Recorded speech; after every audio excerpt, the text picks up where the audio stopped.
All right, back here in the Lincoln area now, some local veterans voice their concerns when it comes to the healthcare system. Channel 8 Eyewitness News reporter Kelsey Murphy was there to listen in and has the story. Kelsey?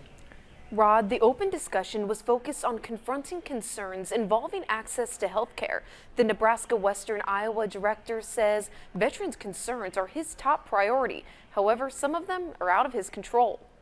For the first time, comments about veteran health care across Nebraska and western Iowa were heard in the state address. Health Director Burman laid out the current and future plans for the system. He says they rank 4th out of 143 on a scale used to analyze quality of care, but recognizes strengths and weaknesses. We always want to be number one. I don't know that we'll ever be number one, but we're going to continue to work as hard as we can. He says their number one concern is getting providers in a rural network. There's years where we'll have 40 applications for one job, and then there's those that we're having to do outreach to. A lot of concern was put on what's called the Community to Care Service. It was started in 2014 and uses a third-party contractor to handle appointments and the payment process.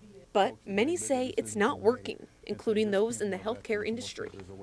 They go for an MRI, and unfortunately something is happening within choice and it's not getting paid, and the patient is receiving the bill. I know that there were a lot of issues with payment.